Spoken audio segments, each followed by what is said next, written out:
देश की ताकत तीनों है महान, जवान किसान और जनता महान। जीरकपुर में कावड़ियों का सिख युवक पर हमला, पगड़ी गिरने से माहौल गरमाया, 3 गिरफ्तार, जांच जारी। पंजाब के मोहाली जिले के अंतर्गत आने वाले व्यस्त शहर जीरकपुर में सोमवार को उस वक्त धार्मिक तनाव की स्थिति बन गई जब कुछ कावड़ यात्रियों और एक स्थानीय सिख युवक के बीच सड़क पर मामूली कहासुनी अचानक हिंसक झड़प में बदल गई। घटना जीरकपुर के एक बाजार क्षेत्र के पास उस समय हुई जब एक सिख युवक अपनी बाइक से काम पर जा रहा था। उसी समय कुछ कावड़िए जो हरिद्वार से जल लेकर शिव मंदिर की ओर बढ़ रहे थे, सड़क पर पैदल चल रहे थे।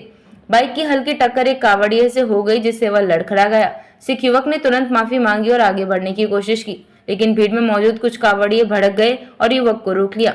प्रत्यक्षदर्शियों के मुताबिक बहस तेज हुई और वहां खड़ी करीब 10-12 कावड़ियों ने युवक को घेर लिया। युवक ने जब खुद को बचाने की कोशिश की तो उसे लाठियों और डंडों से मारा गया। हमले के दौरान युवक की पगड़ी गिर गई जिससे स्थिति गंभीर धार्मिक रूप ले बैठी। पीड़ित युवक का बयान, मैंने तुरंत माफी मांगी, फिर भी उन्होंने मेरी पगड़ी गिरा दी और डंडों से मारा। सिर में काफी चोटें आई हैं। हमलावरों की पहचान और पुलिस की कार्यवाही, 3 हमलावर पकड़े गए। हमले के बाद सिख युवक ने कुछ राहगीरों की मदद से 3 हमलावरों को पकड़ लिया और पुलिस के हवाले कर दिया। पकड़े गए युवकों में से एक ने कहा कि वह मौके पर था लेकिन हमले में शामिल नहीं था। बाकी आरोपी मौके से फरार हो गए हैं।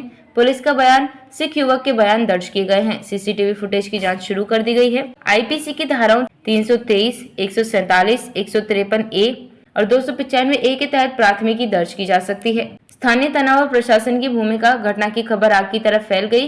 कुछ सिख संगठनों ने इसे साजिश करार देते हुए प्रदर्शन की चेतावनी दी। मांग की कि कावड़ यात्रा की आड़ में धार्मिक भावनाएं भड़काने वालों पर कड़ी कार्रवाई हो।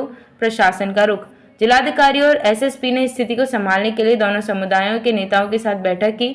शांति और सद्भाव बनाए रखने की अपील की गई है। समाज और राजनीति का रिएक्शन, सिख संगठनों की प्रतिक्रिया, शिरोमणि अकाली दल और स्थानीय सिख जत्थेबंदियों ने निंदा की। कहा गया कि पगड़ी का अपमान पूरे समुदाय का अपमान है। हिंदू संगठनों की प्रतिक्रिया, कुछ नेताओं ने इसे एक व्यक्तिगत टकराव बताया और धार्मिक रंग न देने की अपील की। निष्पक्षता की मांग, कई बुद्धिजीवियों और संगठनों ने निष्पक्ष जांच और सांप्रदायिक सौहार्द बनाए रखने की आवश्यकता पर जोर दिया है। विश्लेषण, धार्मिक यात्राएं और भीड़ की मानसिकता, कावड़ यात्रा शिव भक्तों की एक श्रद्धा से जुड़ी परंपरा है, लेकिन हाल के वर्षों में इस यात्रा में आक्रामकता और अराजकता देखने को मिली है। वहीं सिख समुदाय में पगड़ी सम्मान और पहचान का प्रतीक है, ऐसे में उसकी बेइज्जती को सामान्य घटना नहीं माना जा सकता। निष्कर्ष, जीरकपुर की यह घटना हमें फिर ये याद दिलाती है कि धर्म और आस्था के नाम पर अगर मर्यादा लांघी जाए तो समाज में फूट की दरारें गहरी हो सकती हैं। जरूरत है तत्काल और निष्पक्ष कार्रवाई की, धार्मिक यात्राओं में अनुशासन और कानून का पालन सुनिश्चित करने की और सोशल मीडिया पर अफवाहें रोकने के लिए निगरानी की। देखते रहिए shed speak TV. Like, share और सब्सक्राइब करना ना भूलें। देश, लोकतंत्र और भविष्य की सबसे बड़ी खबरों के लिए।